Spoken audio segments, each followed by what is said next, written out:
So, I want to talk about failure today. I think it's like really interesting to see, people talk about it in a positive light. So if you don't know me, I'm Professor Dave Massack. I'm an associate professor of innovation strategy and entrepreneurship. And I created this whole reciprocity project to give back as much as I possibly can. There's so many people that help me out that I want to pay the favor forward to help you out. So I study failure, and in particularly like innovation and failure. And I think it's interesting that there is a little bit of a cultural thing that's happening right now where people are celebrating failure. Now, I'm going to put a caveat there. I think on the very surface, they're celebrating failure, and they are suggesting that it's a positive thing. But if anybody's ever experienced it, anybody's even tried to do something that's remotely different, entrepreneurial, innovative, maybe they showed some sort of leadership in their life, maybe they tried something different that they've never tried before. Maybe they got up and did an exercise regime that they never did. Maybe they started a diet that they were trying to improve their life and they failed. You will know that you do not celebrate failure. You feel extremely bad about it, and you feel a guilt and shame and remorse and all the negative emotions that you'll ever experience when you fail. The other thing that you will realize, especially if you told people, is that they will judge you.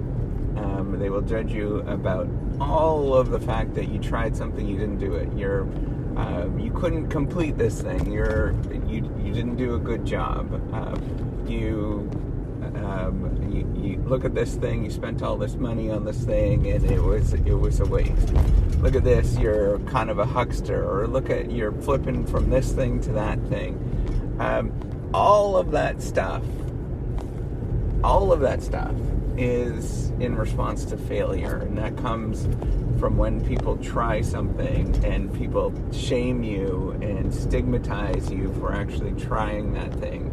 Now, in the very moment when you start, there is oh, that's wonderful, right? When you do something for the first time, that's wonderful, that's amazing. And then when push comes to shove, you're about, you're past that sort of initial high, and if you're trying a diet, for example, that first 2 days, you're like, oh, this is great. And then a month in, you're thinking, crap, what the heck did I do? This is miserable. And nobody's happy. I'm not happy. That is the response normally. And so the challenge that we all face with this is to not celebrate failure. I don't think that is... I think that's kind of silly, to be honest, because that tells people that they should quit far too early. I think what we should be doing instead is promoting the grind, promoting the I'm going to stick with this thing and to hell with you all. I'm going to tell you that everybody else is a bunch of freaking losers, and I'm going to push through this thing no matter what. They can make fun of me, they can push me around, they could do whatever they want, and I'm going to just stick it to you once I'm done this thing. I think that's the emotion that we should be promoting. And then often it could be unhealthy, right? Like that could be very much unhealthy. But to me, that's the only thing that drives me through feeling that down period where it's not fun. Like there is anything that matters in your life is not fun. There are a lot of moments that are not fun. right? I've got kids, and my kids are wonderful, and I love them so much. But when they were little, and they were screaming in the middle of the night, and it was, month 6 with little babies, and they're screaming, and you can't get any sleep, you are grinding it out no matter what happens. And I think you need to think about this as at whatever thing that you're working on. There is very much a grinding moment, and you're grinding away, and nobody is happy with this thing, and you're not happy with this thing, and everybody is looking at you like, what the hell what are you doing here? You're wasting your time. This is stupid. I guarantee you're going to experience this. I experienced this in graduate school when I was doing my PhD and finishing it off. Everybody was saying, what are you doing? You're a giant waste. Including myself. I was at very much that moment where I was like, what the hell am I doing? But I got up and I grinded it out. I just stepped forward, kept moving forward, not paid attention to all that bullshit. Now, this reciprocity project, I put in a ridiculous amount of money, and I know that there's people close to me that really struggle with that, and that it's also a struggle for me to keep going, to realize, like, what the heck am I doing here? Right? Like, why am I keep investing in this thing, investing my time and effort and money and all this kind of stuff, and there's nothing coming back? There is a little bit, in the sense I'm starting to get like people saying thank you with the messages and things, which is cool, that's really fun. But financially, or anything like that, just nothing, right? Like it's peanuts for what I put in. I get some money from YouTube. I got $28 from these podcasts. Yes. Like all of these kind of, that's what Anchor is paying me for now, for running those silly ads. $28, total of $28. It's awesome. I can maybe go for dinner get a dinner now at I don't know, a Chick-fil-A, something like that. Probably not now with inflation, but what I want you to know is that it's just grinding it out no matter what. Like, this is the story that you tell. It did not work out, and it never works out. There's always a big dip, right? Whenever we are doing something, in any new product, any new, thing that's new in your life, anything that requires any amount of innovation, there is a dip for a long time, where you're investing in something and having very little returns from it. And you need to be okay with that, right? And there is some uncertainty. There is actually significant uncertainty. You're never going to get it back. It is a giant waste. But if you quit at that dip, there's no way that you're ever going to recoup any of the benefit that you created. And so you have to just keep pushing forward. It's like that diet that you had. If you quit at that month in and you're dieting, you quit at the moment when it sucked the most, instead of getting any of the benefit. And that's when most people actually quit. They get no benefit from it other than the fact that it was painful and it sucked. And then that's what they leave with. They have that emotional response to, I'm never going to diet again, or every time that I diet, it's just not fun. Instead of like, I'm going to do this thing and I'm going to just keep pushing forward.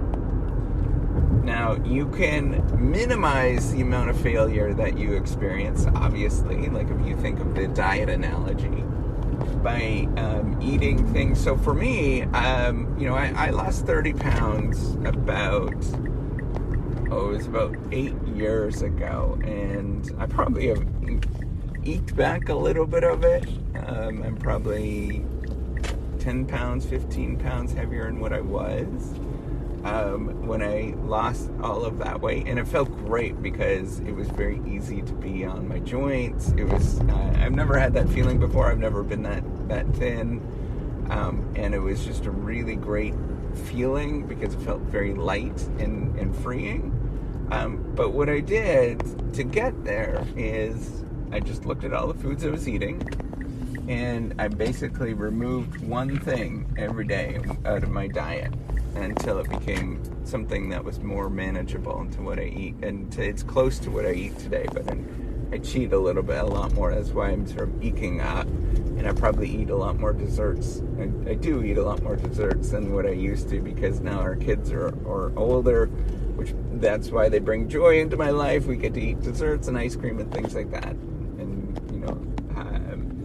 just experience childhood again. But what I want you to sort of think about if you're doing a diet to minimize the pain is think about removing one little thing, like not every day, because that's too strenuous. That's hard, right? You got to get used to it. Maybe every 2 weeks you remove one thing that you're eating. So I have very much just a more of a diet of fruits and vegetables throughout the day. And I'm always kind of tweaking that because I do get headaches sometimes from having too much fruit. It's just too much of a sugar rush.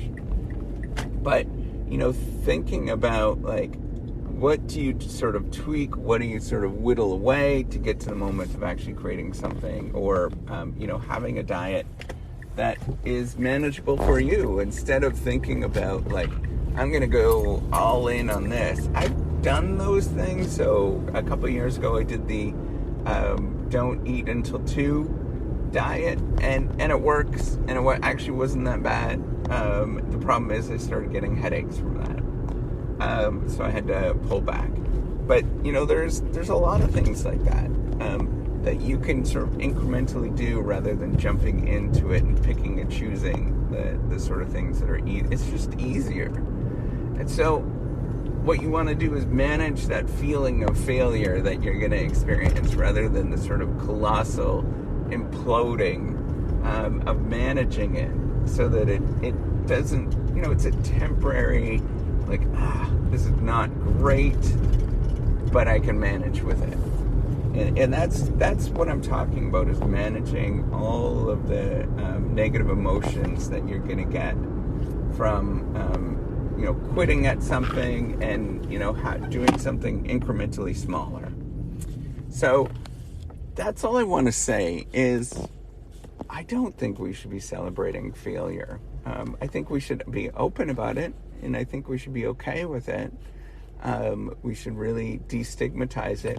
That's going to be the next big thing, I think, is where we're going to try to destigmatize failure. But that's super hard to do. We're going against a lot of many, many years of evolutionary response. But I think it's important to be open and honest about all of those kind of things. If we get at that, many of the emotional responses that we have in all other things in our life are going to feel a lot easier. I'm going to tell you that. So with that, I especially thank you for listening. I appreciate you. And I just actually, a big thing I wanted to say is just, how much I actually appreciate you. I know that there is a couple of listeners now on the podcast, and I just think it's absolutely cool that you're joining this journey and being part of something that I think is going to be really exciting and fun, and helpful. And I just appreciate all of you that are helping to build this reciprocity project. So thanks so much for listening. Keep at her every day. Just keep doing the good things that you are doing, and don't worry about everything else. All of that stuff is nonsense. Just keep doing the good stuff. All right, take care and have a wonderful day.